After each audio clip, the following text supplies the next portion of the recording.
민원련의 미디어 탈곡기.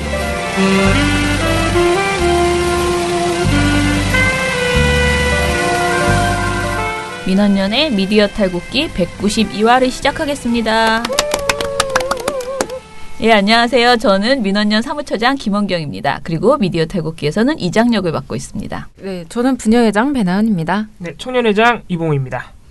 예, 저희 인사하는 게 이상해졌죠. 어떤 분이 저희에게 지적을 해주셨습니다. 그래서 민원련 김원경 사무처장입니다 하는 거는 스스로 본인을 높이는 것이기 때문에 앞으로는 민원련 사무처장 김원경입니다 라는 그런 표현을 쓰면 어떻겠냐라고 하셨는데 지적을 해주셨기 때문에 또 그렇게 한번 해보겠습니다. 이게 입에 붙은 내용이라서요. 좀 실수를 할지도 모르는데 이랬다 저랬다 하면서 지금 점점 고쳐나가겠습니다. 우리 아빠는 슈퍼맨이에요. 종편 막말 패널들도 퇴출시켰고요. 보도지침 책도 만들었고요. KBS, MBC 적폐의 사진도 퇴출시켰고요. 언론교육도 하고요. 매일매일 방송과 신문을 감시해요. 너희 아버지 뭐 하시는데? 민원련 후원해요. 언론을 정상화시키는 확실한 길. 한 달에 10,000원 민원련 후원으로 가능합니다. 예, 그러면 오늘 생각보다는 많은 소식이 있진 않아요. 미디어 스크랩이. 그런데 스크랩 하고요. 그리고 저희 오늘은 오늘 시상식이 있습니다. 민원련의 좋은 보도 시상식이 있는데 오늘은 좋은 나쁜 보도에 대해서 이야기를 해보도록 하겠습니다.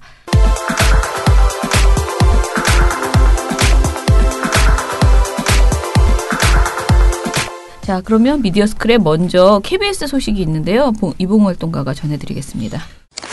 네, 어제 KBS 이사회가 임시이사회를 열어서 네. 고대영 사장 해임 이후에 이제 신임 사장 선임 절차를 위해서 논의를 좀 하기로 했습니다.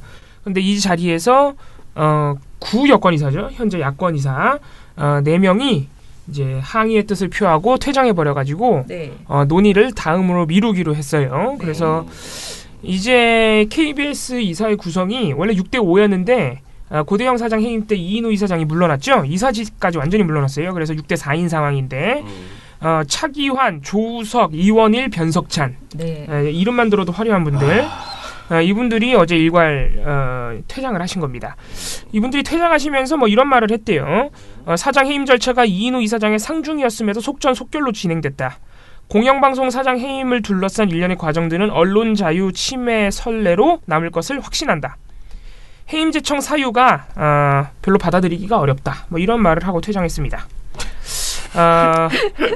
예, 논의는 31일 정기이사회에서 내일이네요.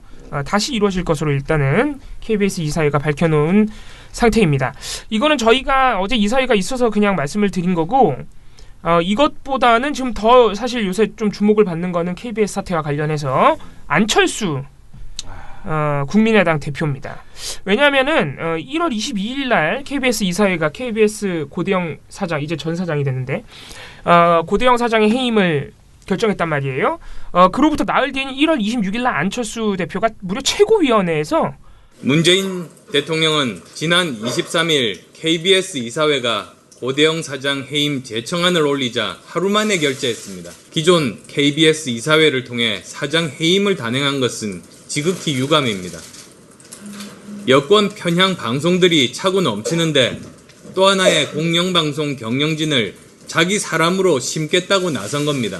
노조가 요구한다는 이유로 KBS 사장을 해임한다면 이것은 공영방송을 대선의 최대 전리품으로 여기고 있다는 증거일 것입니다. 새로운 방송 적폐를 만들어가고 있는 정부 여당의 내로남불은 머지않아 국민의 심판을 받게 될 것입니다. 근데 이게 약간 유체이탈 또는 모순인 게 지난해 8월에 KBS가 막 총파업에 돌입하려던 직전에 안철수 대표가 이때 KBS 1TV에 출연하기 위해서 KBS로 왔다가 이제 새노조 조합원들을 마주친 거죠. 굉장히 당황했던 표정이 지금도 기억나는데 그때 이제 성재우 위원장이 우리가 총파업을 하려고 한다. 지금 KBS가 굉장히 상황이 안 좋다. 회장님 안녕하십니까. 아까 한 말씀 드렸었죠. 전국 언론노조 KBS 본부 노조위원장입니다. 저 아시겠지만 저희가 그 박근혜가 임명한 정부사장, 고대영 사장 퇴진을 요구하면서 기자 폐지될 이번 주부터 제가 궁금한 거 아시죠? 예. 저희 노조는 다음부터 총파업에 들어갑니다. 예. 우리 저 국민의당 그리고 대표님 저희 응원해 주실 거죠? 예. 잘 살펴보고 저희들도 국회에서 할 수 있는 모든 일들을 잘 하겠습니다. 예, 감사합니다. 그리고 딱 두 가지만 좀 말씀드리겠습니다. 저희가 모든 기자와 기자들이 사실상 다 제작법을 하고 내려왔습니다. 그래서 오늘은 어쩔 수 없지만 다음부터는 우리 국민의당에서 당분간은 저희 파업 끝날 때까지 KBS의 출연이나 인터뷰 가급적이면 좀 자제해 주셨으면 하는 부탁 지금 말씀드립니다. 오늘 인터뷰도 네. 파업하시기 전에 잡혔습니다. 그렇죠. 네. 그래서 약속을 지키기 위해서 온 겁니다. 네, 예, 가보시면 잘 알겠습니다. 예. 그리고 한 가지만 더 말씀드리자면은 우리 고대영 사장 안 만나실 거죠? 예. 예, 부탁드리겠습니다. 예. 잘못된 정치권에서 신호 안 주셨으면 합니다. 예, 알겠습니다. 감사합니다. 많이 응원해 주십시오. 예, 네. 알겠습니다. 그랬는데 갑자기 이렇게 고대영 사장 이게 그러니까 쉽게 말해서 KBS 새노조의 파업이 이제 승리로 귀결된 상황에 대해서 이거는 문재인 정부의 방송장이다 이런 식으로 상반된 입장을 내다 보니까 이게 좀 뭐라 그럴까요 이제 모순이다 이런 비판이 있는 거죠. 그래서 지금 제가 미디어오늘에 올라온 김종철 자유언론 실천재단 이사장님의 칼럼을 조금 내용을 말씀드릴 텐데 박근혜 정부 그리고 이명박 정부의 KBS 또 MBC의 장악 어떤 내용들을 알고 있는 사람이라면 이렇게 말할 수가 없다. 그리고 저 KBS 파업 당시에 그 모습을 두 번이나 봤던 11월 달에도 한번 안철수 대표가 KBS 새노조의 어떤 파업 현장. 근데 그때도 방송 출연하는데 그때 KBS 새노조가 피켓 시위를 하고 있었어요. KBS 방송하는데 옆에서. 그때도 안철수 대표가 잘 알고 있다. 할 수 있나 최대한 하겠다 이런 식으로 답했기 때문에 도저히 이거는 있을 수가 없는 일이다. 이렇게 김종철 이사장께서 굉장히 강하게 비판을 하시면서 안철수 대표야말로 정계를 은퇴하는 것이 맞다. 네, 이렇게 비판을 좀 해주셨습니다. 네. 네, 뭐 저희가 따로 논평할 필요는 없을 것 같습니다. 예. 미투 합시다. 미투 의사를 밝힙니다. 이제 방통위 관련된 소식이에요. 근데 방통위가 이제 신년 계획이라고 해야 되나요? 신년 사업 계획 같은 것을 이제 발표를 했어요. 업무 계획, 방통위 업무 계획을 발표를 했는데 그 내용이 사실은 굉장히 많은데 그 중에서 지금 가장 눈에 띄는 것이 국민공론화위원회를 도입한다라는 내용인가 봐요. 그래서 미디어오늘에서는 이거를 이제 제목으로 뽑았는데 방통위가 정책 결정에 국민의 의견을 반영하겠다 하면서요. 이제 29일 정부 업무 보고에서 국민에게 영향력이 큰 정책을 국민과 함께 논의하는 국민 수의제와 국민 정책 참여당을 운영하여서 정책 수립 집행 전 과정에서 국민 참여를 대폭 확대할 계획이라고 밝혔다고 합니다. 저희 시민단체 그러니까 언론단체들이 모여서 지금 논의하는 카톡방이 있는데 그 방에서 이런 질문이 나왔습니다. 이거 현실임? 그런 굉장히 어쨌든 이게 진짜 제대로 이게 돌아간다면 굉장히 환영할 만한 일인 것은 사실이라는 그런 의미예요. 그러니까 사실 뭐 단체 대표 몇 명 추천을 받아서 그 사람들이 들어가서 의견을 얘기하는 것보다는 뭐 훨씬 더 그림이 좋잖아요. 국민 수의제 뭔가 그러니까 국민 전체 참여단은 아마 대체로 뭐 민원연이나 이런 각 단체에서 몇 명씩 이렇게 정책 참여를 같이 논의하는 사람으로 구성이 되겠죠. 그래서 이제 하겠지만은 저는 그것보다도 이 공론화위원회 그러니까 국민 수기제가 관심이 있는데요. 공개 토론과 공론화위원회 두 개로 나뉜대요. 그래서 주요 안건 중에서 국민 생활에 직접적인 영향을 미치는 경우에 국민 토론을 하고요.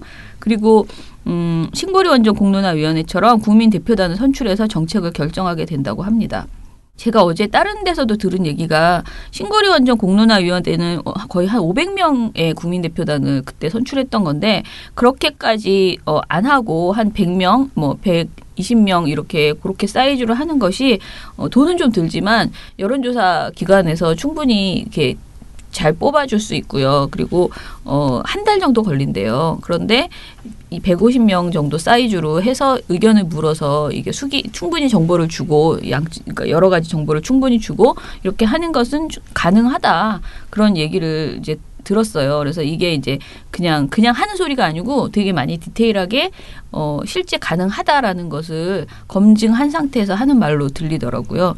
예, 그리고 지난 10월에 작년 10월에 정보통신정책연구원이 주최한 토론회에서 강혜란 여성민우회 대표가 이 얘기를 했다고 합니다. 공론화위원회는 집단지선을 통해서 통한 정책은 그 민주주의 시스템을 진전시켰다고 평가받는다. 방통위에서 이것을 이제 가지고 가라.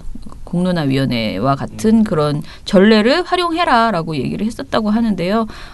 뭐 여러 가지 지금 이거 말고도 되게 많은 게 발표됐어요. 근데 이거는 이렇게 보도에서 하나 이렇게 대충 말해서 여러분들이 제가 보기에는 어렵고요. 방통위에서 지금 내놓은 계획들을 하나 분석해서 다 따로 얘기를 하는 시간을 가져야 될 것 같아요. 그래서 제 생각에는 지금 매일 하루에 한 개씩 이슈별로 좀 얘기를 할게요. 뭐 가짜 뉴스에 대한 뭐 정책이 있다던가 인터넷 윤리 관련된 정책이 있다던가 이렇게 정책을 되게 여러 가지를 내놨어요. 신년 계획으로. 근데 이게 워낙 여러 가지 내용이어가지고 요거는 제가 다음 주에 내내 하나 뜯어가지고 어느 단체에서는 어떤 입장을 가지고 있고 어떤 것이 지금 찬반 그 논쟁이 되고 있는지 이런 것들을 좀 말씀을 드리도록 하겠습니다. 레진 코믹스 전문가 여기 한재산을 부었다는 배나운 활동가의 너무너무 좋아하는 그 플랫폼이라서. 근데 그게 꼭 배나 활동가만 그런 게 아니고 실제로 많은 분들이 좋아해요. 레진 코믹스를. 그럼요. 네. 이것과 관련된 지금 사태 여기 이 그래서 관심이 앞에 굉장히 높죠. 예. 뒤에 지금 사태라는 이름이 붙어버렸습니다. 근데 이 너무 재밌는 기사 제목인데요. 미디어스입니다. 전혁수 기자의 레진 코믹스 사태 기자 밥값은 아쉽지 않네 라는 기사입니다. 너무 궁금증을 유발하는 그런 제목. 아니 뭐 궁금증이 있습니다. 이거 제목 보면은 뭔 일이 났는지는 이제 다 아실 수 있을 것 같아요. 근데 내용은 이렇습니다. 레진 코믹스 사태가 발생을 했죠. 그리고 이게 어떤 일이 났는지 이제 처음 보도가 나고 이제 웹툰이 인기를 얻으면 작가도 스타 대우를 받는데 작가 우대 전략으로 유료 웹툰 업계 2위까지 급성장한 레진 코믹스라는 회사가 있습니다. 그런데 작가들을 우대한 게 아니라 홀대해 논란이 일었고 여기에 불만을 표시한 작가는 회사 블랙리스트에 올려 불이익을 줬다는 증거도 나왔습니다. 심우섭 기자의 보도입니다. 갈등은 2015년으로 거슬러 올라갑니다. 작가에게 최소 수입을 보장하는 대신 수익 분배 계약을 업계 최저인 작가 3대 회사 7로 바꾸고 원고가 늦어질 경우 지각비도 물리기 시작했습니다. 일부 작가들에겐 원고료를 제때 지급하지 않았습니다. 작가들의 항의가 이어지자 회사 측은 블랙리스트로 대응했습니다. SBS가 입수한 회사 내부 이메일입니다. 회사의 방식에 항의한 작가 이름과 작품을 적어놓고 앞으로 작품을 노출하지 말 것을 대표 명의로 지시합니다. 회사는 블랙리스트가 직원끼리 나눈 의견일 뿐이라고 해명했지만 해당 작가들의 작품은 실제로 모든 곳에서 사라졌습니다. 작가들이 회사를 떠나고 싶어도 계약서에 발목을 붙잡힐 수밖에 없습니다. 화난 독자들이 가세하며 레진 코믹스를 세무조사하라는 청와대 국민청원엔 8만 명이 넘게 서명했습니다. 레진은 작가들과 대화에 적극 나서겠다고 밝혔지만 작가와 독자의 마음을 되돌릴 수 있을지는 미지수입니다. SBS 심우섭입니다. 논란이 불거지기 시작을 했는데 유독 레진 코믹스 측으로부터 밥을 얻어먹은 기자들, 매체의 기자들은 이 문제를 보도하지 않았다가 이 기사의 요지입니다. 고발성 기사, 그러니까 작가들 입장의 기사는 한 건도 나가지 않았다. 그렇죠. 뭐 이런 거죠. 그러니까 작가들이 부당한 대우를 받았다는 그 사실, 의혹에 대해서 왜 가장 근접거리에서 레진 코믹스를 지켜본 이들이 기사를 내지 않았느냐. 그리고 굳이 기사를 낸다면 레진 코믹스 측이 이 사안에 대해서 반박 보도자료를 내거나 했을 때는 바로 처리를 해주었는가. 뭐 이런 내용들을 볼 수 있겠는데요. 조금 자세히 내용을 살펴보겠습니다. 이건 미디어스가 직접 입수한 내용을 가지고 쓴 것 같아요. 미디어스가 레진 코믹스가 기자들을 상대로 지출한 법인카드 사용 내역을 입수했다고 합니다. 근데 1년 9개월 동안 기자들에게 접대비, 선물비 등의 면목으로 2,402만 6,520원을 지출했다고 합니다. 1년 9개월 동안, 그러니까 거의 뭐 2년 가까이 되는 기간인데요. 이 기간 동안 사실 레진 코믹스 같은 매체를 상대로 한 매체에서 기자를 막 십수명씩 보내지 않거든요. 담당 기자는 뭐 한두 명입니다. 많아봤자 뭐 2명 정도인데 이 정도 금액이 지출됐다라고 한다면 정말 돈독한 관계를 유지했다고 엄청 사미겠다는 얘기겠죠? 네, 볼 수 있고요. 네, 이게 그리고 이제 기자들이 출입처 홍보 담당자랑 밥을 먹는 게 특별한 일은 아닙니다. 김영란법 제정되면서 그 액수랑 횟수가 줄긴 했는데요. 원래 이제 기자들이 그 데스크 자체가 기자가 출입처를 맡으면 홍보 담당자랑 식사 약속 좀 잡아. 그리고 친해지면 저녁 술 약속도 잡고 주말에도 만나고 해서 친분을 다져. 그래서 기사 소스도 좀 얻고 뭐 이렇게 해서 해놔. 라고 얘기를 합니다. 그리고 그 기자가 성장해서 나중에 커서 데스크가 되면 그 홍보 담당자도 같이 커서 홍보 관련된 데스크 그게 되겠죠? 부장이 되겠죠? 그럼 둘이 만나서 뭘 하겠어요? 광고에 대한 얘기를 할 수 있게 되겠죠? 라는 어떤 플랜을 그리는 거죠. 밥을 사 먹이는 일들이 제 생각에는 사실 사 먹일 필요 없다. 그냥 각자 친하게 지내고 싶으면 그렇죠? 각자 돈으로 먹으면 되는데 뭐 굳이 그렇게 사 먹여가면서 만나는 일이 드문 일은 아니다. 근데 이런 상황에서 이 관계 자체가 이상하게 기자는 사실 문제점을 지적하고 고발을 하고 해야 되는 사람들인데 그 내가 지적해야 되는 그 대상과 대상의 관계자와 너무 친분 관계를 유지하고 심지어 얻어먹고 있죠. 그러니까 지적을 할 수 있겠어요? 적절할 때? 그렇죠. 이게 구조적으로 사실 그게 좀 불가능해지는 거죠. 그리고 그게 이번 사태에서도 아주 적나라하게 드러났다라는 내용인 겁니다. 그래서 매체를 좀 말씀드릴게요.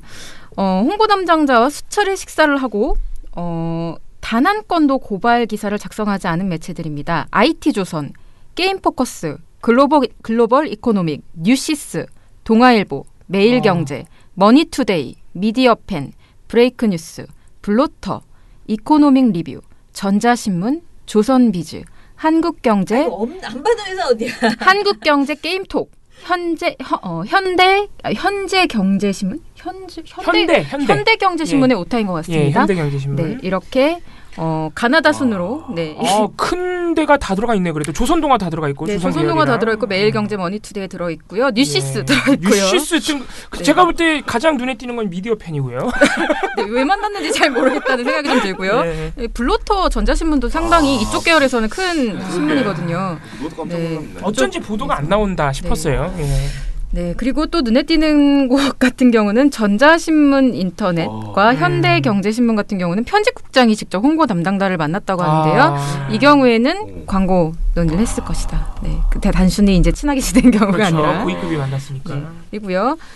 전자신문 인터넷 같은 경우는요. 173건, 게임포커스 149건, 매일경제 128건, 한국경제 194건의 레진코믹스 관련 기사를 작성하기는 했어요. 근데 레진코믹스 사태 관련 내용이 없다는 거죠. 다 보도자료라는 겁니다. 세상에. 네. 반면에 레진코믹스 사태 보도에 적극 나섰던 그 매체들, 일요시사, 그리고 위키트리, SBS 같은 곳들은요.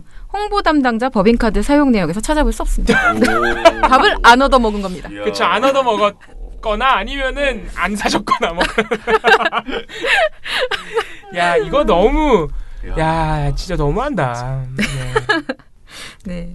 전혁수 기자가 레진코믹스 출입 기자신 것 같아요. 미디어스에서. 네, 계속 지난번 관련된 기사도 작성하고 사실 SBS가 그 레진코믹스 관련 단독 그 중소매체 단독 이제 가로챘다는 의혹도 전혁수 기자가 보도했었는데 열심히 좋은 보도가 많네요. 이 레진코믹스 관련해서 전혁수 기자가. 좋은 기사가 맞는데 이거 너무 재밌다 근데. 웃기긴 하네요, 진짜. 네. 밥은 지 돈 주고 사 먹으세요, 진짜. 이거 이렇게 되고 보니까. 그래서 밥 먹는 거 가지고서 뭐 이렇게 걸지 말라라고 할 거면 정말 밥 얻어먹고 그냥 쓰던가. 당당하게. 아니 밥 얻어먹고 쓰면 얼마나 좋아요. 별개다라고 당당하게 쓰던가. 아니 김영란법 범위 내에서 먹고 기사 쓰고 하면 되잖아요. 그렇죠. 그래서 어쨌든 레진코믹스 관계자의 입장도 들어봐야겠죠. 네, 그쪽에서는 뭐라고 얘기하냐면 이거 황당하긴 하네요. 네, 통상적인 홍보 활동이었다. 네, 실제로 금액을 많이 사용한 게 아니고 그냥 일반적인 미팅을 하는데 그 미팅이 낮으니까 뭐 이제 금액이 그렇게 총 금액이 많이 된 거고 오히려 이렇게 사건이 막 불거지고 민감했을 시기에는 기자를 만나지도 않았다. 그리고 기자한테 쓰지 말아달라고 부탁조차 하지 않았다. 그럼 즉 이 말인즉 무엇이냐? 알아서 충성했다. 원래 친하게 밥 많이 사줬으니까 알아서 충성했다. 이렇게 해석할 수 있겠네요. 그래, 관리를 하면 이럴 때 빛을 그렇죠. 그러니까 별로 해명이나 반론이 되진 않네요. 그러니까 즉 기자들이 평상시 관리가 얼마나 중요한 것인지를 증명해 주었다. 그러니까 홍보 담당자께서 참 평소에 열심히 하셨구나. 뭐 이 정도만 알 수 있겠네요. 네, 그렇습니다. 뭐 이런 상황입니다. 아니 근데 어떻게 또 밥을 안 사주는 데도 있어. 그거 너무 안 사준 건지 안 얻어 먹은 건지 우리가 알 수가 없어요. 얻어먹지 않은 걸 수도 있죠. 왜냐하면 왜냐하면 취재를 할 때 꼭 반드시 점심 시간에 딱 가서 밥을 같이 먹으면서 취재를 할 필요는 없거든요. 그냥 가서 내가 필요할 때 가서 그냥 딱 얘기할 네. 얘기하고 가버리면 되는 건데 네. 굳이 12시 막 이렇게 점심시간 약속 잡아서 그리고 보통 기자들이 밥을 먹으면 뭐 취재하러 갔다가 밥 먹는 게 아니고 약속을 잡아요. 그쵸. 거의 100% 약속을 잡고 만나는 거거든요. 식사 약속을. 그렇기 때문에 네. 이게 참 생각해 보면은 좀 뭐라 할까요? 안타까운 게 레진 코믹스가 상황이 이렇다면 뉴시스 조선동화 다 들어가 있는데 삼성 같은 대기업 생각해 보면 얼마나 상황이 심각하겠습니까? 예. 평소에도 우리가 상황이 심각한 걸 알고 있지만 예. 아무튼 대단하네요 정말. 어디부터 썩어 있는 거예요 도대체? 다 썩었어. 알겠습니다. 지금 김의겸 기자 관련해서 이제 논쟁이 지금 뭐 각자 다 전문가입니다. 네, 의견들이 지금 많이 세상에 이것에 대해서 의견이 없는 분은 저희가 볼 게 없는 것 같습니다. 아무튼 지금 그거 관련돼서 지금 미디어스에 글이 하나 올라왔는데요. 그 사람 두 분의 의견을 잘 버무려가지고 지금 최고의 의견 이것에 대해서 이준웅 서울대 교수님이 김의겸 기자를 아주 강하게 비판하는 그런 의견을 내셨고요. 그 다음에 최경련 기자가 뉴스타파의 최경련 기자가 그렇게 양비론적으로 접근할 일 아니다라고 하면서 이제 뭐라고 해야 되나? 옹호했죠. 네, 옹호 수준인가요? 옹호했다고 네, 그런 페이스북 글을 올렸거든요. 이 두 개에 대해서 지금 의견들이 분분합니다. 그런데 저는 사실 이거를 다 뭐 제가 설명해 줄 필요는 없다고 생각이 들어요. 왜냐면 여러분들이 직접 한번 보세요. 대표적인 말들이라서 이준웅 서울대 교수님이 나는 일간지 국장급이 청와대 대변인으로 가는 일은 대법관이 대형 로펌에 가는 것만큼이나 웃기는 일이라 생각한다. 언론인 스스로 자신의 전문적 정체성을 망치는 일이다. 한국 언론의 정파성을 강화하고 언론직의 기회주의를 조장하는 일이다. 따라서 이런 일이 반복하는 한 언론개혁이고 뭐고 다 소용없다. 최순실 국정농단 보도로 역사에 이름을 남긴 만한 기자가 스스로 자기가 몸담았던 업을 버리고 다른 길을 택하는 지경인데 무엇을 기대할 수 있단 말인가 라고 비판을 하셨습니다. 아주 강한 비판이죠. 최경련 기자 얘기 들어볼게요. 정치 권력은 정치 권력대로 언론은 언론대로 그렇게 자신의 영역을 지키고 또 필요하면 서로의 인재를 가져가고 너는 너 팔은 들고 나는 내 팔은 들고 그러다가 뜻이 맞으면 같이 팔은 들고 그러나 그 뜻을 골방에서 담합하지 않고 그렇게 실천하는 게 투명하면서도 합리적인 사회다. 분별하는 능력이 중요하다. 조중동류들, 홍준표나 안철수류들이 주장하는 말은 모두 다 구식의 프레임, 과거의 프레임, 자기들이 해먹거나 의존해온 프레임이다 라고 이야기를 했는데요. 한마디로 이 최경련 기자의 말은요. 권력과 언론의 거리두기 사표를 내고 몇 달 뒤에 청와대 대변인으로 내정되었잖아요. 그렇기 때문에 사실은 앞으로 한겨레가 자신의 논조 기사의 방향에서 거리만 잘 두면 문제가 없다라는 것이에요. 그러니까 이분의 전직은 분명 한겨레 기자지 정체성은 한겨레 기자지만 지금 거기에서 가는 것에 대해서는 똑같은 잣대로 무조건 그 전 특히 누구예요? 그 갑자기 민경우 민경우 그날까지 근무하다가 바로 튀신 그 민경우 오전에 회의하고 제가 보기에 거의 튄 거지. 그거 맞죠. 튀신 분과는 비교할 수 없다라는 그런 생각인데요. 지금 제가 말한 이 교수님 정규찬 칼럼 정규찬 교수님도 뭐라고 하셨냐면 어느 쪽 생각이 맞나 누구의 논리가 더 타당하고 설득력을 갖는가 누가 그것을 정리할 수 있나 그 판단력을 가진 대학의 학자 현장의 기자 중 어느 누가 갖고 있는가 이런 질문을 하면서 아니면 독자에게 맡길 일인가 그럴 충분한 대화의 조건 논쟁의 여유가 어디 있긴 했는가 저널리즘의 원칙 규명 저널리스트 윤리 판단은 점점 더 복잡해지고 있다라고 하면서 사실 본인도 뭐라고 딱 답을 내리지 못하고 있습니다. 다만 마지막에 이런 얘기를 합니다. 김의겸 내정자에게 물어보고 싶다라고 하면서 김의겸 기자가 예전에 한겨레의 유레카 칼럼에서 스스로 이렇게 썼었다. 노무현 전 대통령의 대변인 역을 맡은 윤태영에 관해서 논하면서 대변인의 가장 중요한 신체 기능, 그러니까 가장 중요한 신체 기능은 입이 아니라 귀에 있었다. 이렇게 말을 했다는 거예요. 그러면서 정권의 입이 되기로 한 당신은 어떤 귀가 될 것이냐라고 묻는 말로 글을 끝냈어요. 근데 이 부분에 대해서 우리가 한번 정말 토론을 우리 사회가 언론인과 저널리스트의 윤리 그리고 언론인의 행보에 대해서 한번 이야기해 보는 그런 자리는 좀 필요하다라는 생각이 들어요. 저는 마찬가지로 시민사회단체 그러면 활동가들은 그러면 앞으로 아무데도 가지 못하나? 내가 감시하다가 내가 가면 안 되나? 뭐 이런 얘기 똑같이 벌어질 수 있다고 생각하거든요. 이런 문제에 대해서는 그러면 뭐 세탁을 해서 집에서 쉬었다가 가면 되나? 뭐 있을 땐 안 되나? 여러 가지 생각들을 좀 나눠볼 필요가 있다라는 그런 생각이 들고요. 솔직히 말하면은 교수들은 언제나 학교에 있다가 자주자주 뭐 불려가잖아요. 그런데 그럼 교수는 괜찮고 더 되게 어줍지 않은 게 뭐냐면 굉장히 조중동에서 많이 비판하는 게 교수이면서 시민단체에 적을 걸고 있는 교수들 굉장히 이효선 교수도 그렇고 많은 사람들이 자기의 자원봉사로 그야말로 자원봉사거든요. 교수직을 하면서 참여연대에 어떤 역할을 했어요. 그런데 이분이 어디 가요? 장하성 교수나 이런 분이 그러면 시민단체 출신이 갔다고 난리예요. 막 네가 뭐 시민단체가 채용됐다고 막 그러잖아요. 근데 저는 그거에 대해서 너무 그러면 모든 교수가 아무 활동도 하지 않고 살아야 돼. 뭔가의 그런 비판을 받지 않으려면 그게 과연 맞나? 저는 그런 생각도 굉장히 많이 들고 이런 여러 가지에 대해서 한번 계속 토론하고 그러니까 무조건 비판이 아니고 토론하고 논의하고 이렇게 지금 이 논란이 굉장히 즐겁다는 생각이 들었어요. 김우경 기자 가지고 제가 아까 처음에 모든 국민이 전문가처럼 자기 의견을 막 얘기하고 있는 이 분위기가 좋다고 생각이 들고요. 이런 논의가 계속 되면서 우리가 정말 이건 안 돼라고 하는 것이 최소한의 것이 걸러지고 또 이거는 그래도 괜찮지 않아라는 얘기들이 나왔으면 좋겠다라는 생각이 듭니다. 예를 들어 KBS 새 사장 선임 관련해서 우리가 굉장히 여러 번 이제 많이 역사적으로 많이 싸워왔잖아요. 싸우다가 지금 나온 게 최소한 특보는 안 된다.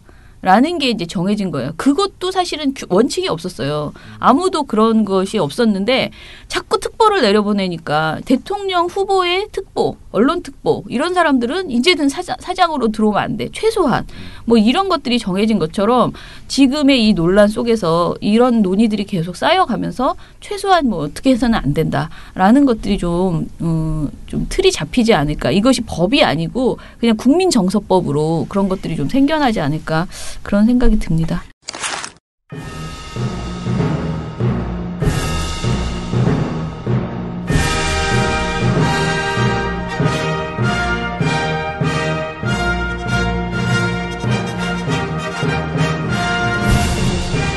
자, 그러면 오늘은 우리가 이달의 좋은 보도에 대해서 이야기를 해보겠습니다. 그런데 저희가 이달의 좋은 보도가 지난 12월에 송년회 때 저희가 올해의 좋은 보도를 발표를 하느라고요. 저희가 11월, 12월에 좋은 보도를 다 발표를 못했습니다. 사실은 선정도 안 했습니다. 그래서 1월에 선정을 했고요. 근데 그래서 지금 오늘 뭐 창고 대방출처럼 11월, 12월에 그 상을 한꺼번에 다 드리게 되었어요. 그래서 신문부터 말씀을 제가 먼저 드리고 가겠습니다. 자, 신문은요. 2개 다 선정이 되었어요. 방송은 하나만 선정되었나요? 12월만 선정했습니다. 예. 온라인은 하나도 선정이 안 되었습니다. 예, 이봉 활동가가 참 좋은 날이죠. 제가 일부러 그런 건 아니고요. 그렇지. 저도 지졌습니다. 그렇게는 지졌습니다. 생각합니다. 예. 그 진심은 제가 믿어 의심치 않습니다. 제가 무려 7개 정도의 온라인 매체를 주기적으로 보고 있습니다. 예. 근데 신문은 2개 다 선정이 되었어요. 11월에는 제주 현장 실습생 사망 관련 보도가 선정이 되었고요. 12월에는 사무장 병원의 실태를 고발하는 보도가 선정이 되었습니다. 11월에 선정된 보도는요. 한겨레 보도입니다. 11월 22일에서 25일까지 보도한 내용이고요. 기자는 고한솔, 이지혜, 허호준, 김미향, 신지민, 박태우 기자 이렇게 5분이 쓰신 여러 개의 기사가 선정이 되었어요. 말씀드린 것처럼 제주 현장 실습생 관련 보도고요. 제주에서 그 이민호 군이라고 해서 생수 제조업체 공장에서 현장 실습을 하다가 제품 적재기에 눌리는 사고를 당하고 열흘 만에 사망한 사고가 있었습니다.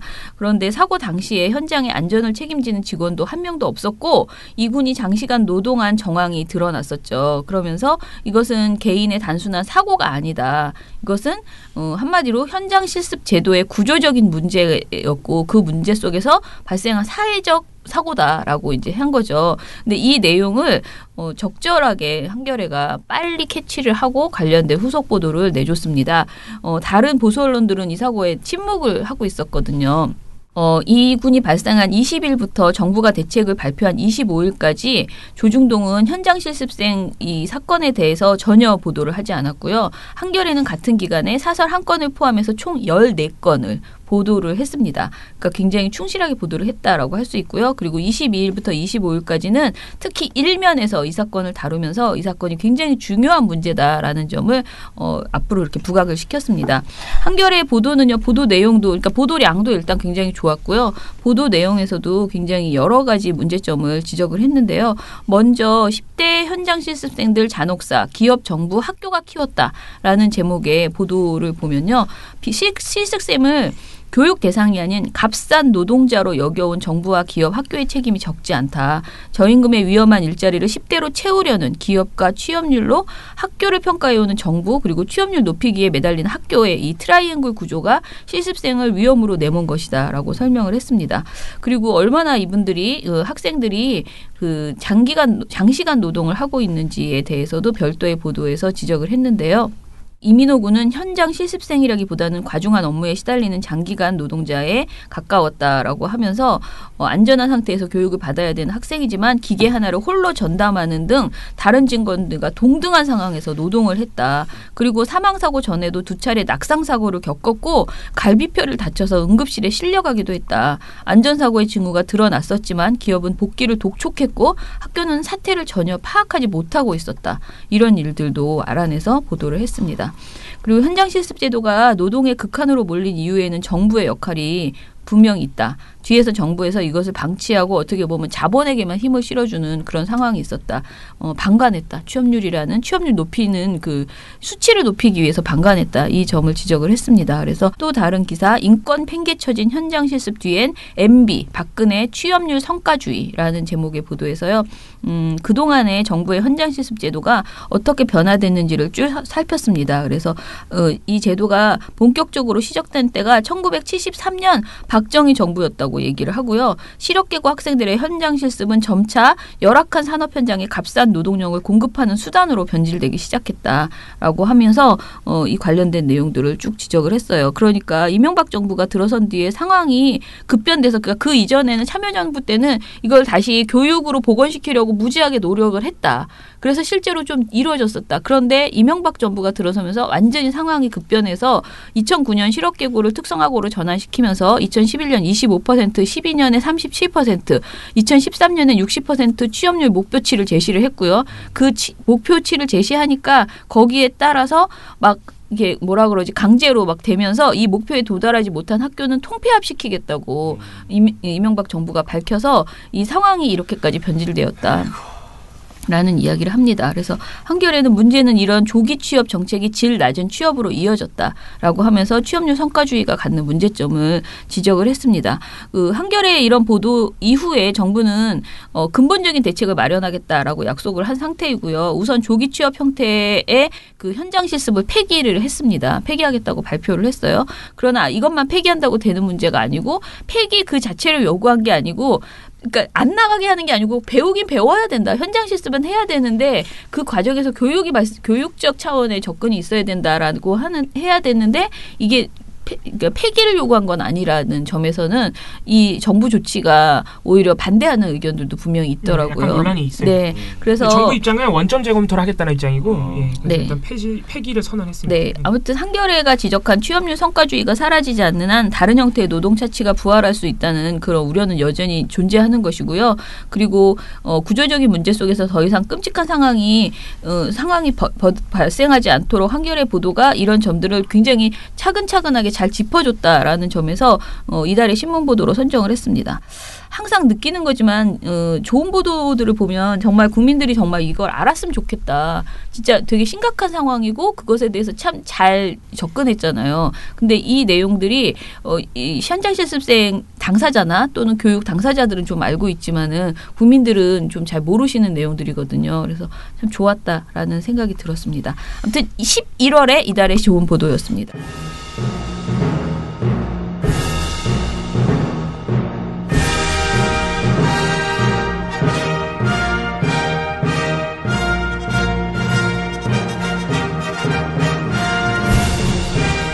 그러면 두 번째로 저가 사무장병원의 실태를 고발한 경향신문이 12월에 좋은 보도로 선정이 됐습니다. 기자명을 불러드릴게요. 강진구 기자, 윤승민, 박주연, 홍진수 기자 이렇게 네 분이 함께 쓴 기사입니다. 선정 배경은요. 이게 이제 한의사 박현준 씨의 고발과 제보로 시작된 내용이었어요. 그런데 경향신문이 이 내용을 굉장히 좀 집중 취재를 해서 사무장 병원이라는 그 우리가 잘 알지 못했던 희한한 그 병원이 있다는 사실을 영리병원 같은 거예요. 네네 알려줬습니다.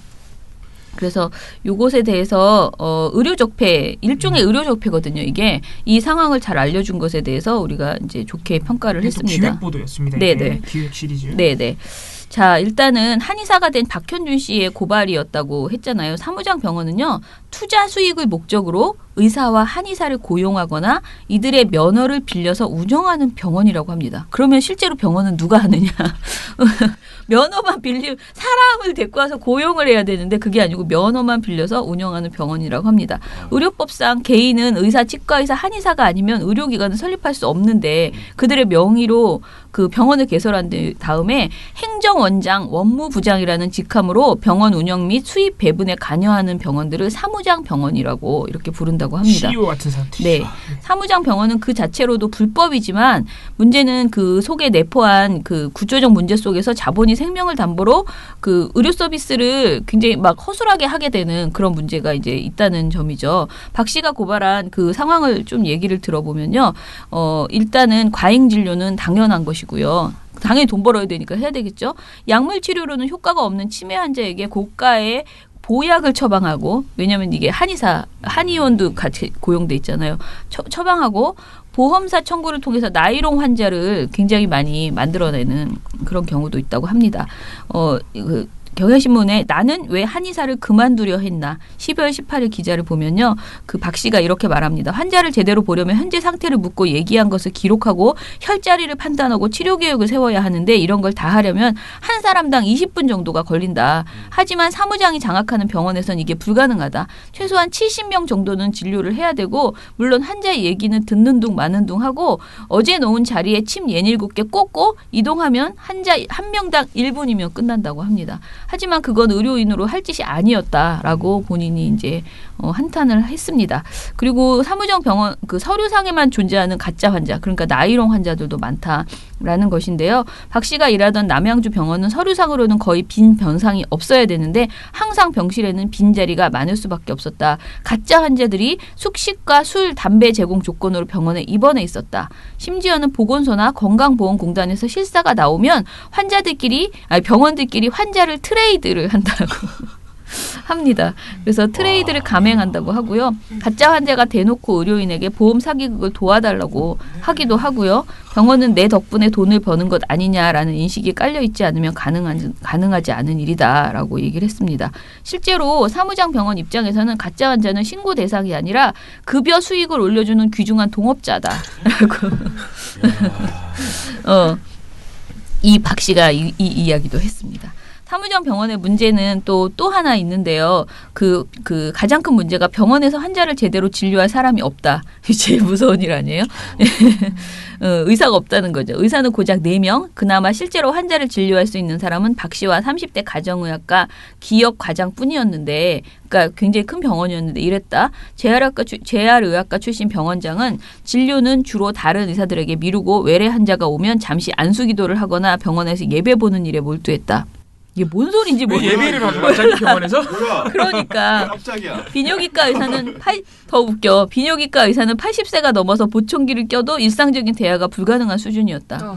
박 씨와 함께 환자들을 진료하던 가정의학과 기역 과장도 고가의 비급여 시술에만 관심이 많았다.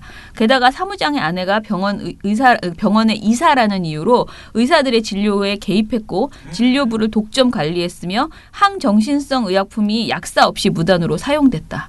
되게 심각하죠. 네. 수사받아야 될 것 같은데. 그래서 박 씨의 고발로 남양주의 이 요양병원이 2016년 7월 병원장과 행정원장이 구속 기소가 되었습니다. 네.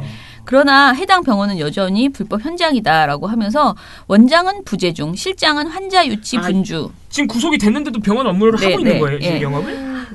경향신문은 이 병원이 폐업을 했다가 다시 문을 연 것을 찾아간 거예요. 네, 다시 찾아가서 여전히 해당 병원이 의료법상 금지된 본인 부담금을 할인하거나 면제하는 조건으로 환자를 유인하는 행위, 그리고 대학병원 등 영업활동을 통해서 환자를 유인하는 행위를 당연하게 막 소개하고 있는 이런 상황을 이제 경향신문이 보도를 한 거죠. 그래서 뭐 여전히 문제점이 많다라고 했고요. 경향신문이 사례 고발에 그치지 않고 구조적인 문제점을 잘 밝혀냈다라는 점도 이번에 그러니까 상을 드리는 이유였습니다. 이게 뭐냐면 당사자 간의 비밀리에 거래가 진행돼서 외부에 잘 드러나지 않는 점이 사무장 병원의 문제점이다라고 지적을 했고요. 가짜 환자 과잉 진료로 인해서 본인들도 공범으로 처벌받을 수 있기에 내부 고발이 힘들다고 합니다. 그러니까 여기 한번 근무하면 다 그냥 공범이 돼버리는 그런 상황인가 봐요. 게다가 사무장들의 지역 네트워크가 비리를 키웠다고 합니다. 지역 경찰서는 박 씨의 신고에도 조사를 미루다가 사건을 종결시킨 바 있었고요.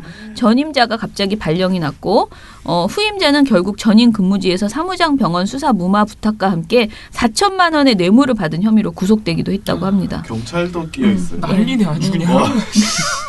박 씨는 경찰 수사 단계에서 3천에서 5천만 원, 검찰 수사 단계에서 3억에서 5억을 주면 무마가 된다라는 이야기를 들은 바 있다고 하고요. 지역 내의 검은 네트워크를 고발을 했습니다. 이게 너무 끔찍하지 않아요? 역시 큰 사업을 하려면 경찰이랑 같이 해야 진짜 대박이다. 근데 이거 거의 영화급인데? 네네. 그지, 영화급이죠. 예. 그래서 마지막 보도는 건강 해치고 건보 좀먹어 요양병원 등 공공성 높여야라는 보도에서 사무장 병원들을 어떻게 근절할 수 있을지에 대해서 해결책을 제시하는 내용을 보도를 했어요. 경향신문에서는 사무장 병원을 근절하는 가장 좋은 방법은 처음부터 수상한 병원에는 아예 안 가는 게 아니고 인가를 내주지 않는 것이다. 이건 딱 보면 알 것 같은데 사실 그 건보에서는 알 수 있을 것 같은데요. 지자체 등에서 전문 지식이 부족해서 이를 거르기 어려우니 건강보험공단 등에서 사무장 병원이 난립하고 있는 요양병원이나 의료생협병원에서만이라도 필터링을 할 수 있는 권한을 요구하고 있다라고 이렇게 보도를 했습니다. 경향신문은 더 나아가서 이참에 의료기관의 공공성 자체를 고민해봐야 한다는 지적을 했고요. 정부가 요양병원 등 사회적 약자들이 이용하는 병원만이라도 직접 운영을 검토해볼 필요가 있다라고 결론을 냈습니다. 이거 좋은 말인 것 같아요. 진짜 이게 요양병원은 특히 굉장히 안 갈 수 없는 이제 그 상황이거든요. 그래서 근데 저도 우리 어머니를 모시고 살았잖아요. 근데 이 요양병원이 정부가 하는 데가 몇 군데가 있어요. 요양병원이라기보다는 노인 전문 병원들이 정부가 하는 데가 있어요. 서울시에도 있거든요. 굉장히 좋아요. 근데 정말 하늘의 별따기야 들어가기가. 입원하기도 굉장히 힘들고요. 한번 갔다 온 사람들의 만족도가 굉장히 높은데 이런 사설 병원하고는 다른 굉장히 그 급여도 적고 그러니까 비용도 적게 들고 사람들도 되게 좋고 그런데 그런 곳이 더 많아졌으면 좋겠다라는 생각은 들더라고요. 근데 이 기사를 보고 아무튼 충격적이었어요. 우리가 이대목동 병원 이번 의료사고를 겪고 이러면서 우리 그 의료의 공공성이 정말 중요하다. 그동안에는 우리는 그래도 잘 돼 있어. 미국에 비하면 우리는 양반이야. 계속 이런 생각을 했는데 이 틈에서도 항상 뭔가 그 구조적인 허점을 이렇게 파고들어서 돈벌이를 하려고 하는 사람들이 분명히 있는 것이고요. 이런 상황을 그 의료계의 적폐를 잘 고발했다는 점에서 이 보도를 12월에 이달의 좋은 보도로 선정을 했습니다. 받을만 하죠. 네, 좋은 보도였던 것 같습니다. 박수! 자, 오늘 오후 7시에 저희 시상식 있습니다. 양사에 기자들 다 오시기로 했고요. 강진구 기자님도 오시고 그리고 아까 고한솔 기자인가요? 오시기로 했습니다. 그러니까 여러분들 관심 있으시면 저희가 7시에 상을 드리긴 하지만요. 간담회는 7시 반쯤에 시작이 되거든요. 뭐 상하고 사진 찍고 막 이런 다음에 그런 다음에 이제 당사자들과 질의응답하고 후일담 기사를 썼던 후일담 이런 거 들으니까요. 관심 있으시면 민원연 마포구에 있는 민원연 교육관으로 오시기 바랍니다.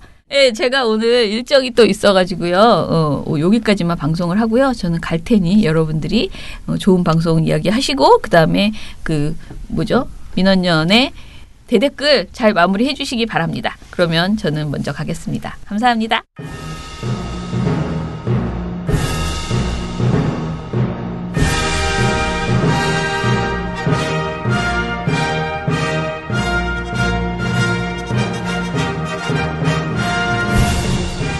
방송은 지금 12월만 선정이 되어 있다고 나와 있는데요. 사실상 뽑힌 보도 자체가 11월부터 시작이 돼서 12월까지 계속 이어지는 보도였기 때문에 11월, 12월 좋은 방송 보도가 다 뽑혔다라고도 할 수 있을 것 같습니다. 주인공은 JTBC고요. 주제는 삼성 반도체 노동자 직업병 기획이었습니다. 네. 이게 참 정말 좋은 보도였는데요. 이게 조금 이제 타이밍적인 문제로 올해 좋은 상을 받지 못한 좀 비운의 보도이기도 했습니다. 왜냐하면 이 보도가 이제 11월 21일 날 처음 나왔습니다.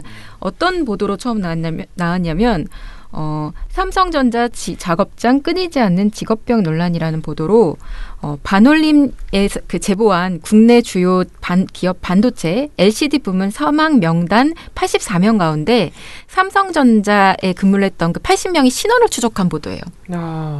네, 기자가 직접 다 찾아가요. 오늘 삼성전자의 직업병 문제를 본격적으로 다루겠습니다. 삼성전자 사업장의 직업병 문제는 올해로 10년째입니다. 다른 사업장들도 있는데 왜 삼성전자의 경우는 사망자가 이렇게 많은가? 정확한 조사는 이루어지지 않았고 실제 피해 규모도 알려진 바가 없습니다. 저희 취재팀은 얼마나 많은 노동자들이 이 작업장에서 근무한 뒤에 희귀병에 걸려서 사망했는지를 처음으로 추적해서 인적 사항을 모두 알아냈습니다. 백혈병 20명을 포함해서 1차로 확인된 사망자는 54명이었습니다. 박진규 기자입니다. 그러니까 보도는 굉장히 짧은데 보도는 짧아서 그냥 결과만 말해주는데 사실상 이 결과를 내기 위해서 기자가 얼마나 노력을 했을지는 역추적을 한 거군요. 눈에 보입니다. 이거를 정말 노가다를 띄었구나. 그리고 정말 이 중간에는 만나기 어려운 사람도 있었을 텐데 끝까지 찾아내서 어쨌든 간에 다 추려냈구나 하는 그런 생각이 들었는데요. 추적을 해서 어쨌든 간에 이 작업장에 근무한 뒤 희귀병에 걸려서 사망한 노동자가 54명에 달한다. 라는 사실관계를 공개를 합니다. 이게 기획보도이자 단독이네요. 어느 정도는 JTBC가. 그렇죠. 사실 근데 단독인데 붙이진 않았지만 단독이라고 이렇게 굳이 명시하지 않았지만 사실 뭐 JTBC가 언론이 할 수 있는 가장 좋은 형태의 어떤 기획 보도인 것이죠. 근데 그러면서 발병 시기가 1993년부터 2015년까지 있었다라고 하는데 그러면 이거는 피해가 너무너무 오랜 기간 있었던 거 아니냐라는 의문을 가지기 시작을 합니다. 그래서 이렇게 피해자에 대한 어떤 신상조사를 한 다음에 이 결과를 서울대학교 보건대학원 백도명 교수 연구팀에 맡깁니다. 맡겨서 낸 후속 보도가 다음 날에 서울대 연구팀 삼성전자 희귀병 사망 분석이라는 보도입니다. 근데 여기에서 그 교수팀이 내놓은 그 대답은 우리가 그냥 익히 들어왔던 그 대답입니다. 일반적인 사망률보다 높다. 그런데 여성의 경우에 사망한 평균 나이가 불과 31살이었습니다. 저희는 지난 10일 서울대학교 보건대학원 백도명 교수 연구팀에 이 자료의 분석을 의뢰했습니다. 분석 결과는 저희가 확인한 삼성전자 54명의 사망률이 일반적인 경우보다 크게 높다는 것이었습니다. 먼저 박진규 기자의 보도입니다. 기간이 오랜 기간이지만은 이 희귀병 자체가 이 54명이나 발생했으면 상당히 높다는 거죠. 발병률이. 이것은 좀 일반적인 경우도 높다라고 어쨌든 그렇게 결론을 추정을 합니다. 근데 이 추론 자체에서 전제 조건은 있습니다. 삼성전자가 많은 정보를 공개하지 않기 때문에 가정을 해서 몇 가지 조건 설정을 가정을 한 상태에서 이런 추론을 하는 거죠. 이게 일단 11월에 있었던 보도입니다. 그래서 이게 굉장히 이제 주목을 받았던 보도예요. 근데 이 이후에 바로 삼성이 반박을 냅니다. 공식 반박을 냅니다.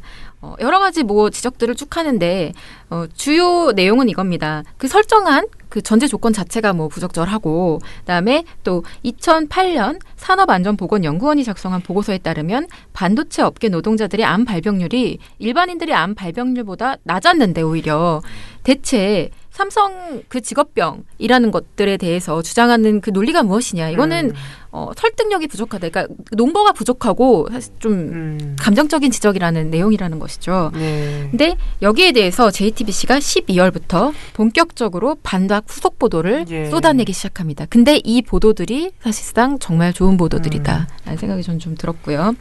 먼저 첫 번째, 12월 5일자 낸 보도입니다. 자료 부실 백혈병 사망 외면이라는 보도입니다. 여기에서는요, 삼성 측이 반박 근거로 인용한 해당 보고서. 그 보고서가 실제 어떤 내용을 담고 있는지를 말해주는데요. 삼성이 해당 보고서의 핵심인 백혈병 사망에 대해선 외면했다는 겁니다. 실제 해당 보고서에서는 백혈병 사망률의 경우 반도체 작업장의 여성 노동자가 일반 여성보다 1.48배에 달했습니다. 또 다른 혈액암 종류인 비호지킨성 림프종도 일반 여성보다 2배 이상 높았습니다. 근데 삼성이 그 내용을 말을 안 한 거야. 완전 눈 가리고 아웅이잖아. 그 내용만 말 안 하고 자기들한테 유리한 내용만 쏙 빼서 언급을 했다. 네. 그리고 이 보고서에 따르면요.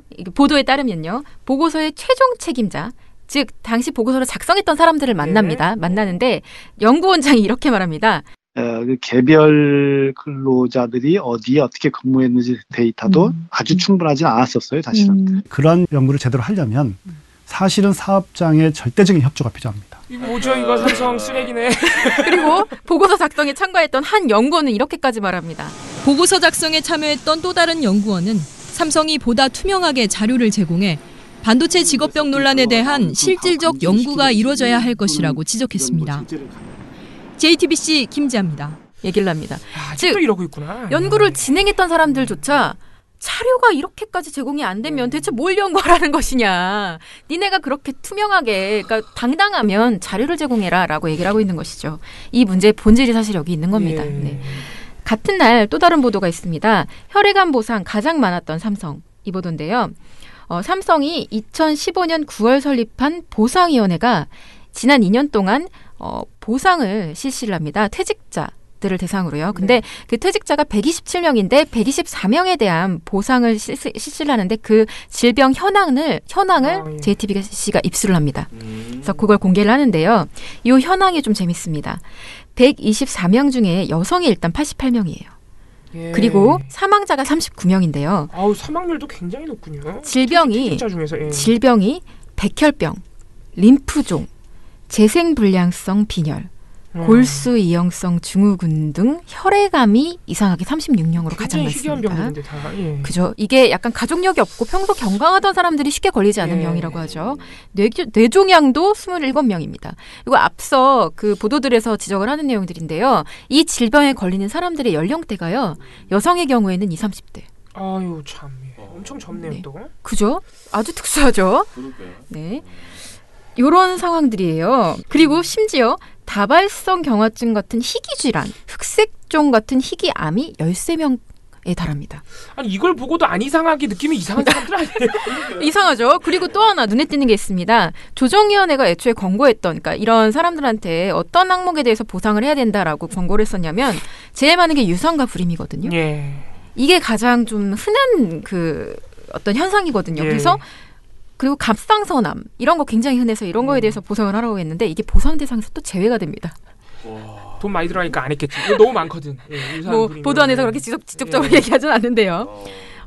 SK 하이닉스 같은 경우는요. 유산하고 갑상선암 보상을 가장 많이 합니다. 자, 삼성은 다른 기업하고도 또 다른 행보를 보였다는 것이죠. 애초 조정위원회가 권고했던 유산과 불임 그리고 갑상선암 등은 보상 대상에서 제외했습니다.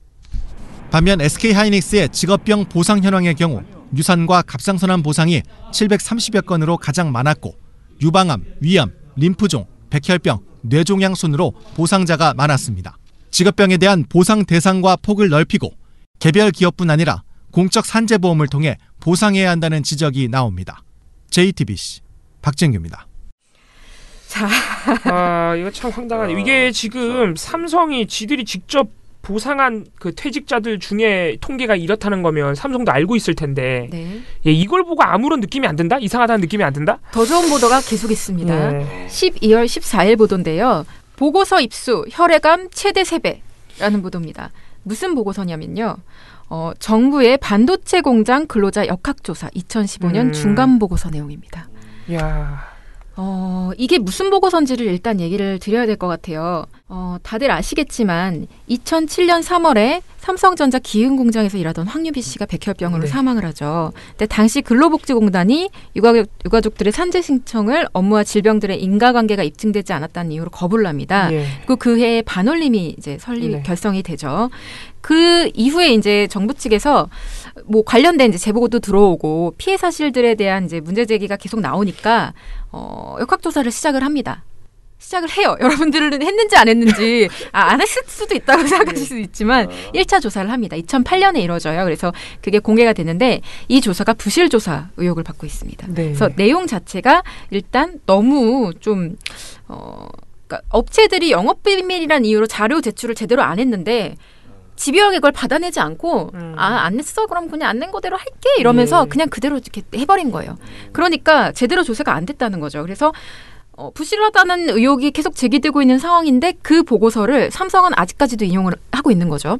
그러면서 그걸 근거로 계속 반도체 업계와 그 직업병의 연관성이 없다는 주장을 반복하고 있는데 자꾸 문제 제기가 나오니까 정부가 그래 알았어. 그러면 우리가 추가 조사를 좀 해볼게. 한계를 인정하고 그 조사를 시작을 했는데요. 그 조사를 시작한 게 계속 이어져서 이게 언제 끝나냐면 2019년까지 추가 조사를 하겠다고 발표를 한 상태입니다. 그래서 아직 안 끝났어요. 아직 안 끝나서 지금 JTBC가 입수한 건 여태까지 진행된 것 중에서 2015년까지 진행된 연구 결과인 거예요. 그 보고서를 내용을 봤는데 이 내용이 조금 충격적입니다. 취재진이 2015년에 작성한 중간 보고서를 입수해 분석한 결과 반도체 여성 노동자들의 혈액암 발병률이 일반인에 비해 최대 3배에 달했습니다. 구체적으로 희소 혈액암 중 하나인 림프 조혈 기계암으로 사망하는 비율이 일반인에 비해 1.76배에 달했습니다. 비호지킨 림프종으로 인한 사망률은 일반인에 비해 2.88배나 높았습니다. 생산 직군으로 범위를 좁히면 3.27배에 달했습니다. 이는 2008년 1차 조사에 비해 모두 증가한 수치로 통계적으로도 유의미한 결과로 분석됐습니다. 이게 의료적으로 발병률이 2배 넘어가는 건 굉장히 심각한 거거든요, 사실은. 통계적으로 유의미하다니까. 자, 왜냐하면 이 보고서가 왜 의미가 있냐면 일단 표본 수가 4만 명 정도 더 늘어났습니다. 그리고 늘어난 표본을 통해서 산출된 그 수치들도요. 그러니까 전부 다 세분화예요. 사업장, 직군별 분석 이런 거에 대한 세부 분석이 다 들어가는 거예요. 근데 그렇게 해봤더니 더 늘어났어, 수치가. 자, 이거 굉장히 유의미한 결과죠. 근데 정부가 공개를 안 해. 이거를 왜 공개를 안 할까? 그래서 JTBC가 물어봤더니 정부 입장은 이거예요. 이거는 중간 분석이기 때문에 우리는 2019년에 공개한다고 했잖아. 이게 원래 중간 분석 결과는 미흡한 부분이 있고 최종까지 가는 과정에서 결과가 바뀔 수도 있어. 그래서 이거는 중간에 이렇게 함부로 공개할 수 없어라고 일단 입장을 밝혔다는 거예요. 뭐 일견 설득력이 있을 수도 있어요. 근데 JTBC와 어떤 시민단체들 그리고 지금 현재 직업병으로 고통받고 있는 사람들의 입장은 이겁니다. 그런데 직업병 피해자들은 지금도 계속 생기고 있고 사망자들도 늘어나고 있습니다. 반도체 직업병 문제를 제기해온 반올림 등의 시민단체에서는 조사 도중 유의미한 결과가 나왔는데도 발표하지 않았다는 건 직무유기라고 지적을 했습니다. 이 보고서를 토대로 직업병 연관성을 부인해온 삼성전자 측에 해명을 요구하겠다고도 밝혔습니다. 알겠습니다. 어떤 해명이 나올지는 좀 지켜봐야 되겠군요. 1차 조사 결과, 즉 아주 부실한 형태로 이뤄진 조사 결과가 2008년 것이 아직도 인용되고 있어요. 그리고 직업병 으로 고통을 받고 산재 신청을 하면서 싸우고 있는 사람들은 정말 계속 해마다 늘어나고 있어요. 근데 이 사람들은요. 산재 신청을 하면 제일 먼저 받게 되는 질문은 입증해라. 입증해라라는 거예요. 근데 자료가 없잖아요. 근데 자료가 없는 거예요. 말 그대로. 연구 자료가 없어요. 지금 그 통계를 보면요. 뭐가 나오냐면 2017년 12월 31일 기준으로 반올림이 사실 거의 피해자 단체 중에 대표적인 단체죠. 여기를 통해서 산재 신청을 한 사람이 일단 94명인데요. 산재 인정받은 직업병 피해자가 24명밖에 안 돼요. 24명밖에 안 된다고요. 그러면 이 사람들이 아무리 싸워도 정말 인정받기가 너무너무 힘들다는 걸 의미합니다. 근데 어느 정도 유의미한 결과가 나왔는데 이거를 쥐고서 안 돼, 안 돼 하고서 갖고 있는다. 이게 과연 적절한 행동인 것인가? 이거는 사실상 의무를 좀 방기한 게 아니냐. 이런 보고서 같은 경우는 1차적으로 어떤 유의미한 샘플 조사 결과가 나왔을 때 일부분이라도, 그러니까 완전히 불확실한 결과가 아니면 어느 정도 공개를 해서 알릴 필요가 있다는 것이죠. 이게 이제 문제의식인 것이고 이 보도 정말 좋은 보도라는 생각이 들어서 일단 좋은 보도 선정이 되었고요. 참 놀랄 점이 많네요. 놀랄 점이 많죠. 그리고 이후에도 사실 이제 반도체 환경 이 보고서의 의미를 분석한 이제 보도들 그리고 뭐 반도체 생산직 유산 확률 사무직 2배 이상 관련된 또 후속 보도들 다른 열심히 했네. 보도들을 쭉 내놓습니다. 그래서 이 보고서에도 썼지만요. 최순실 태블릿 PC 보도가 JTBC에게 삼성이 더 이상 보도의 성역이 아니었다라는 걸 선언한 보도였다면 요번 그 삼성 반도체 노동자 직업병 계획은 그러한 선언에 좀 쐐기를 박는 보도였다. 이제는 진짜 끝이다. 아니다라는 그걸 진짜 아니야.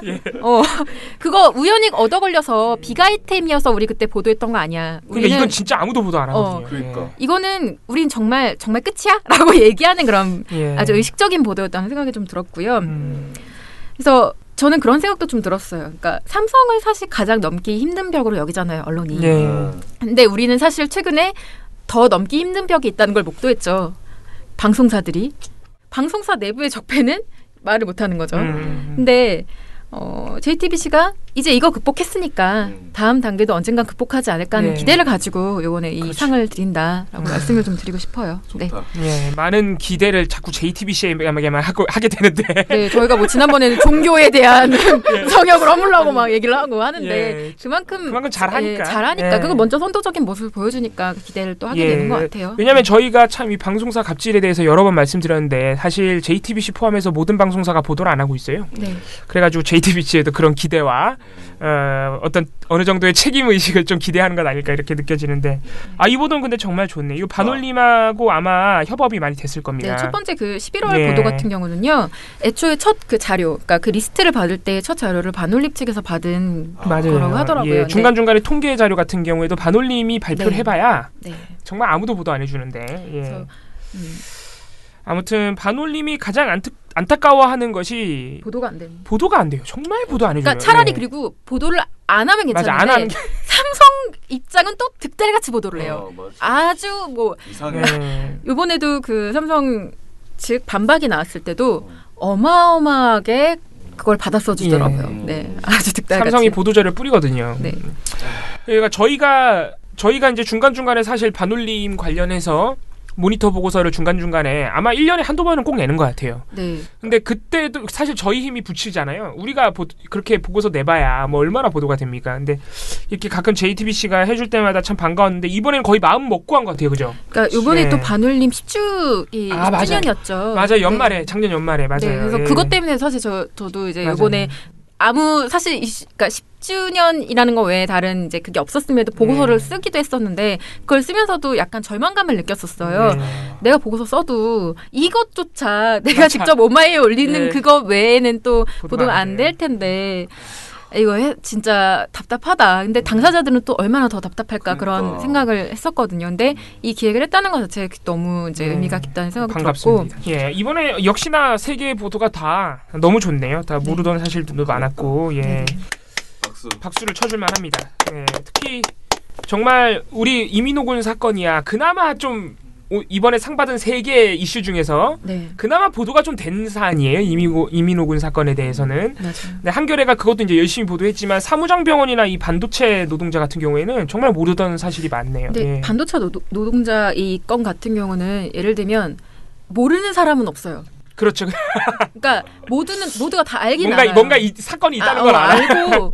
근데 저희 신문분과에 들어오는 친구들 중에서도 이거 가지고서 싸움이 나고 그래요. 그렇죠. 의견이 또 달라서. 정보가 그만큼 없는 거죠. 네, 의견이 달라서. 근데 저 사무장병원은 정말 몰랐어요. 정말 몰랐어요, 이건. 저 지금 들으면서 굉장히 충격받았고요. 저도 충격받았어요. 이건 병원이라기보다는 뭐 그냥 사기치는 민간 기업? 그 정도 수준이죠. 아무튼 알겠습니다. 오늘 저녁에 시상식 여전히 좋은 기자들이 참 많다. 희망을 가지게 되는 일이었던 것 같습니다. 7, 6, 5, 4, 3, 2, 1. You'll never have the sacred stone. Oh, this you crazy mother. 대댓글 시간으로 돌아왔습니다. 지금 분분한데요. 아이유 코너 여기에서 지금 보고서를 쓸 것인가 말 것인가. 여기서 이제 어떤 분은 써야 된다. 어떤 분은 또 나의 정신 건강을 위해서 쓰지 않는 게 낫다. 그걸로 얘기가 좀 있는데요. 좀 고민해 보겠습니다. 미령곰탱님은요. 계속 아이유 좋은 날 선곡을 좋은 날로? 저희가 그걸 다 틀 수는 없어요. 아주 잠깐 틀어야 됩니다. 틀어도 5초 정도? 저작권 때문에. 쓸 수 있고요. 봉우씨, 봉봉선임 활동가님, 봉우씨 할 때는 봉선임 활동가님이 쉬하는 걸로 착각할 어제 댓글 중에 봉쉬라는 댓글이 있어가지고 이건 좀 조속하네요. 네. 네. 네. 화장실 가서 하겠습니다. 네. 그리고 PD님 활기찬 웃음소리 들리는 거 보아 깔끔히 다 나으셨나 보네요. 완쾌 축하합니다. 라고 써주셨습니다. 네, 감사합니다. 그리고 이건 저희도 사실 여쭤보려고 했는데 사사세님이 오셨는데 아하님이 요새 안 보입니다. 그러네요. 저희가 계속 짤을 만들어 주셨었는데 맞아요. 아하님이 안 보여서 또 아하님을 기다리고 있습니다. 또. 네. 먼데님께서 아주 짧게 뉴스공장 고정 가는 분위기. 고정은 아닙니다 지금. 그리고 4440416님이 이건 어제 건가? 아니요. 예. 4440416님이 오늘도 잘 들었습니다. 아이유는 배나 활동가님의 정신. 이거 아까 읽어주신 거네. 네, 아까 말했던 그 보고서 쓰지 말라는. 4440416님께서 보고서는 정신 건강을 위해서 쓰지 말자. 네, 이런 댓글 정말 감사합니다. 100번 오르신 말씀입니다. 티에노님, 오늘 주간 아이유에서 회자된 김현희죠. 그 칼기 폭파. 김현희. 이게 무슨 말이죠? 하찌야 마요미? 일본 이름. 일본 이름이군요. 이 사람은 사실 참 많이 이상하다 그러시면서 이 사람을 바라보는 프레임은 사람을 몇이나 죽였는데도 미녀 간첩. 이런 보도가 참 많이 나왔었다. 이분에 대한 지금도 아마 근데 보도 나오면 네, 맞아요. 프레임이 진짜 이상하죠. 사실 테러범인데. 역시 참 날카로운 지적을 해주신다 우리 댓글. 맞아요. 청취자 여러분들이. 아무튼 그래서 채널A가 이 사람을 또 느닷없이 데리고 나와서 보도한 것은 이상하다. 역시나 이상한 프레임이다. 이렇게 지적을 해주셨습니다. 네, 그래서 김현희의 과거 출연분을 다 모으면 심층 다큐 하나 만들지 않을까 싶지만 그건 부녀회장님이 나중에 그것이 알고 싶다 막 뜨면 그때 싫어요. 네. 감사합니다. 그리고 레이니치스님, 오늘 뉴스공장이 미탈까지 풍성해서 너무 좋았습니다. 탑파케에서 YTN의 최남수 사장 소식을 듣고 순간 이거 완전 개 XX네 라는 말이 나와버렸습니다. 앞에서는 대화하자며 뒤로는 고소 준비하고 진짜 나쁜 사람이네요. 맞습니다. 진짜 나쁜 사람인 것 같고요. 취임 때는 환심 살려고 투쟁 얘기하더니 자기가 되니까 투쟁 비판하고 정말 이 이상하고 나쁜 사장을 언제까지 봐야 할지 이게 저희의 같은 고민입니다. 그리고 저희 생각으로 종편은 금강이긴 한데 금강인 줄 알고 캐다 보면 다이아몬드가 나오는 곳이 아닐지 보다 보면 호프 다이아몬드급이 나오는 것이 아닌가. 아주 반어법이죠. 빨리 밤샘 시위로 이들에게 철퇴가 내려지기를 간곡히 기대합니다. WDLDY님께서 아마 YTN 얘기를 해주신 것 같아요. YTN 얘기 같은데 노동조합과의 갈등 해소 파업 상황의 해결 책임은 노사가 공유하여야 하는 것이 민주주의의 기본 정신입니다. 언론사를 마음대로 장사 촬영하려면 다른 나라에 가야 한다. 네, 그렇게 해주시면서 YTN을 써주시진 않았지만 저희가 볼 때는 YTN 얘기 같습니다. 네, 그래서 잘 해결됐으면 노사가 책임을 공동으로 주고 협의를 해서 해결해라. 이런 어떤 충고를 좀 해주신 것 같습니다. 오늘도 댓글 달아주셔서 모두 감사합니다. 미령곰탱님께서 또 밑에 TBS에 출연하신 처장님 김원경 처장님 사진을 올려주셨는데 저는 이 머리가 빨간색으로 염색을 하셨나 했더니 모자 쓴 것 같죠? 네, 이거 봉우 씨가 그날 봉우 씨가 안 나오셨. 이거 그날도 있었어요? 네, 그러니까 사무실 출근하실 때 이 모자를 쓰고 나왔거든요. 근데 양말을 또 안 신고 나오셔가지고 모자를 썼는데 바른 맨발. 그걸 또 짤로 이렇게 올려주셨어요. 아무튼 감사합니다. 오늘도 많은 댓글 감사하고 내일도 또 저희 댓글 써주시길 바랍니다.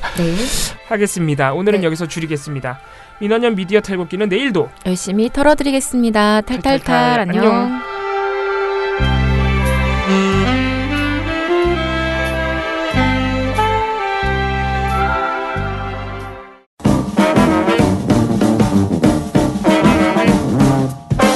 여러분, 미디어 탈곡기 잘 들으셨나요?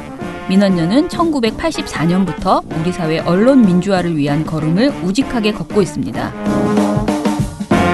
특히 왜곡, 편파, 막장 뉴스가 만연한 상황에서 민원연의 언론 감시 활동은 더욱 중요합니다.